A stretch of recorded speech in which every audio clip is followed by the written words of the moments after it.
What's up friends, welcome back to the channel. I hope you're doing good today. It's the first video of the year, and since it's a new year beginning, I thought it would be cool to start with something new, something fresh. I'm gonna make a new series that I'm gonna call the Back to Basics. We're gonna go through some old classics here and there throughout the year. We're gonna talk a little bit about the history, the techniques involved, some tweaks that we can make without denaturing the recipe to make sure we're gonna make the best cocktail possible. So we're gonna start today with one of the oldest and best cocktail of them all. We're gonna make the whiskey sour. So if you guys are ready, let's get back to basics. Let's go.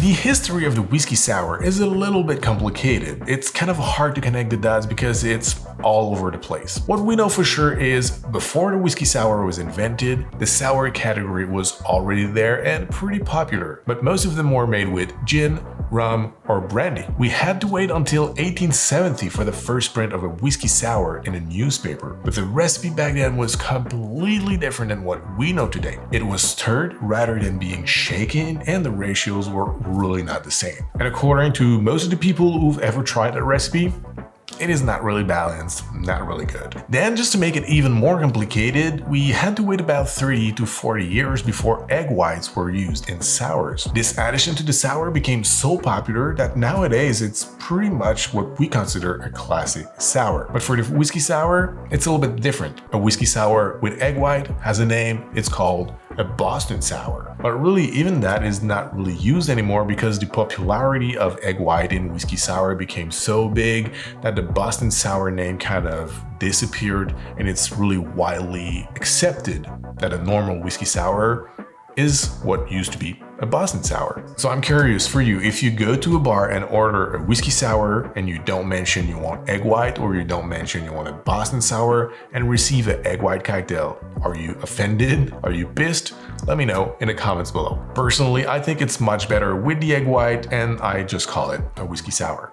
So that's what we're gonna do today. So for the ingredients, you're gonna need whiskey, and I love it with bourbon. So we're gonna use Wild Turkey 101 today. Then we're gonna need fresh lemon juice, rich syrup, 1 egg white, and a saline solution. For my saline solution today, I'm using soy sauce. Call me crazy, but with bourbon and rye, I love soy sauce as my saline.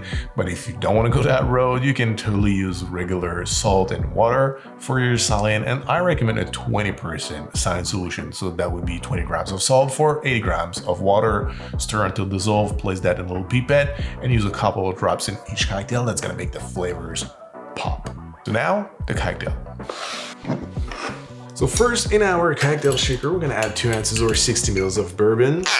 You can always go with rye if you prefer that, but in whiskey sour, I kind of prefer it with bourbon. Also, I'm using a bourbon with a higher proof. I think it works great in this kind of cocktail because with the juice, with the simple syrup, you want a whiskey to stand out, and the higher proof will give you that. But it also comes with a technical aspect we need to consider. When we use a higher proof spirit with egg white, we need to do things a little bit differently, and I'm gonna talk about it when it's gonna be the time. Then we're gonna add 3/4 of an ounce or 22.5 mils of freshly squeezed lemon juice and a scant ½ ounce of rich syrup. So that's 2 parts of sugar by 1 part of water by weight. Then we're gonna add 3 drops of our saline solution. In my case today, I'm using soy sauce.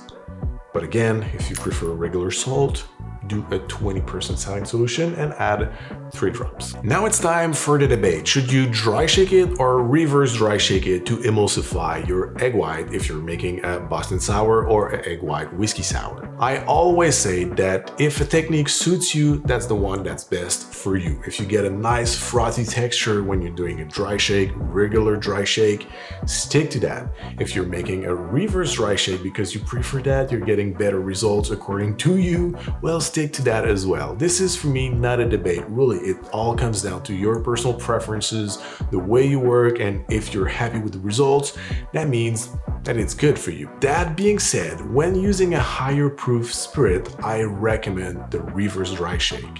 And not only using the reverse dry shake technique, I think it's better if you put the ice first and then the egg white on top of the ice. Because with the acidity and the higher amount of alcohol in your mix, the egg white will cook a little bit and it can have a weird effect on your result. For example, I tried it today to show you. I made a reverse dry shake and a regular dry shake for my whiskey sour, and even after 1 hour, look at this, it's not even separating, it's not foamy, it's just thick and it looks like a wet custard. It was really disgusting, and that's because I made a regular dry shake with this one with a higher proof spirit, and with the acidity, the egg white cooked and it couldn't emulsify properly. I also know and want to warn you, this is not gonna always happen. I've made tons of dry shake with higher proof spirit and it not always happened, but it can happen depending on your egg white, if it's pasteurized or not. I don't really know exactly what makes the difference. Is it the temperature? Really, I don't know, but what I know for sure is the best way to prevent that from happening, it's to make a reverse dry shake, adding the ice to your tin before the egg white, adding the egg white on top of the ice. So that's gonna make it longer for the egg white to get in contact with the alcohol and the acidity. So you're gonna have a more consistent result when you wanna emulsify your egg white. So all that being said, we can add our ice to our shaken tin and then add our egg white. I'm not really good at splitting the white from the yolk on top of the shaken tin, so I like to do it ahead of time. Let's add it up and right away shake it vigorously for about 10 seconds.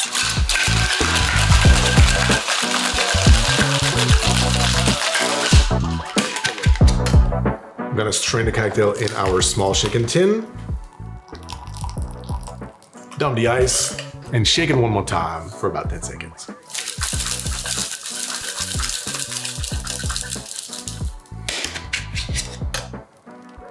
Then we're gonna strain this in our favorite cocktail coupe. I like to use a fine mesh strainer. That's gonna make finer bubbles. I'm gonna express a lemon zest over the cocktail. I love to do that with egg whites cocktail, especially because the foam kind of makes a barrier between the aroma and your nose. And by doing that, you're really gonna get some beautiful and bright lemon aroma that you also get in terms of taste in the cocktail. So that makes everything a little more coherent. Also, if you still have some big bubbles on your foam, that's gonna kill them all. Lastly, for the garnish, I'm gonna add 3 dots of Angostura bitters. If you wanna make some hard shapes, you can pass through them with a cocktail pick. And there you have it, a whiskey sour, aka Boston sour. Cheers.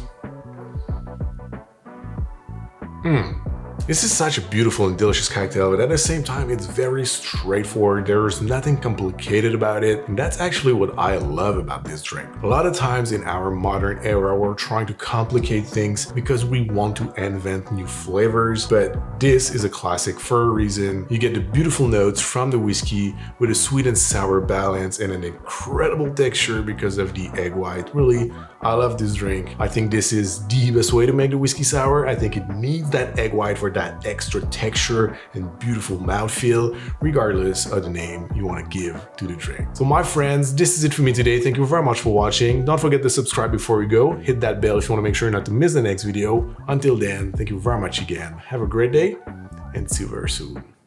Cheers.